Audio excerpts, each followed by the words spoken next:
It's Josh Vergara from Android Authority. What's going on, everybody? And yes, it's finally here.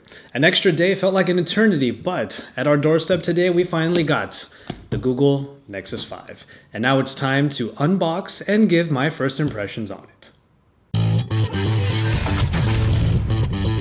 So it's worth mentioning that the version of the Google Nexus 5 that I currently have right now is the white one. We're going to see how the white version fares. I'm definitely excited to see this one, especially since the white version of the Nexus 4 was really short-lived.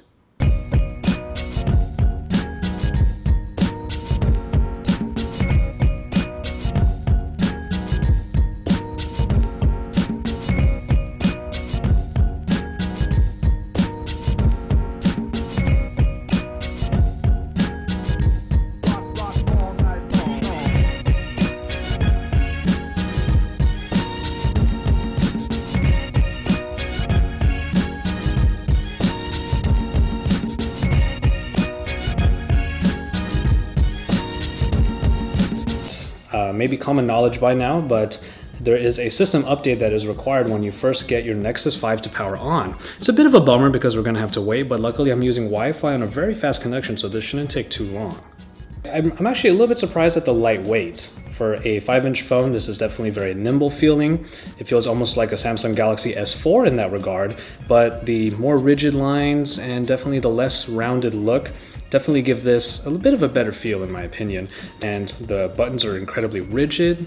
You can really feel that they're there. The same thing with the volume rockers on the side. So we're just gonna wait for the Google OS for Android 4.4 KitKat to come up here. While that update is going, we're just gonna take a gander over on the back. One thing I said before in the edition of Android Weekly was that if the Nexus 5 is like a smaller Nexus 7, that is something I can definitely get behind, and this is for sure taking from the design philosophies of the Nexus 7. Of course, this one comes in white, but what I mean here is the Nexus logo is landscape on the back, denoting that this can be used obviously in a landscape format, and really just has that nice material. Again, this is not really a soft touch material, but it's also not glossy. It's just sort of, I guess the best way I can put it for now is it's like straight plastic. Then of course, another design element is the camera module up here, which is surrounded by a nice large circle. However, inside of there is optical image stabilization, so that's what a lot of that girth probably means. Another thing to mention is that the sides, as you can probably see in the reflection of the light, the sides are actually glossy plastic, so that is something to keep in mind. I believe on the black Nexus 5, the soft touch plastic kind of wraps all the way around, so that is definitely a difference. One thing about the glossy plastic on the sides is that it can take fingerprints, so that might be a bit of a blemish, no pun intended, in terms of the design choices on the white one. However, since it's only relegated to a very specific portion of the phone, that might not be that big of a deal. This white speaker grill up at the top is really intriguing. Probably, aside from the camera optics, this is probably one of the few parts of the phone that actually tries to dare to be very, very different. And I guess for me, I actually do kind of like it.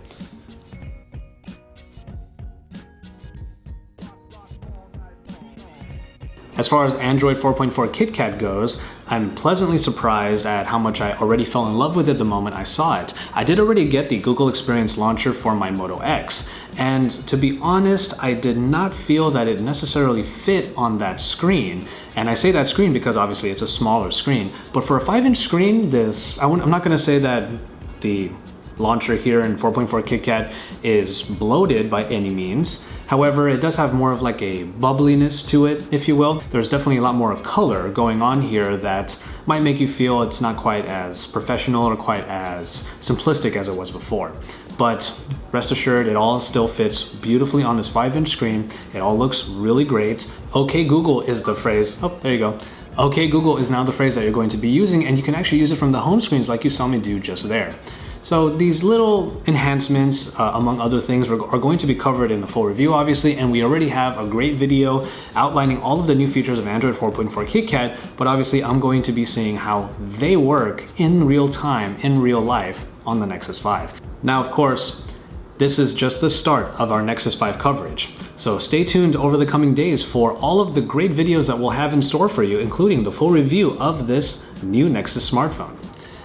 All in all, keep it tuned to Android Authority for all of the great Nexus 5 coverage we have in store for you. Stay here for our future comparisons, the full review of the phone, and for a whole lot more, because Android Authority is your source for all things Android.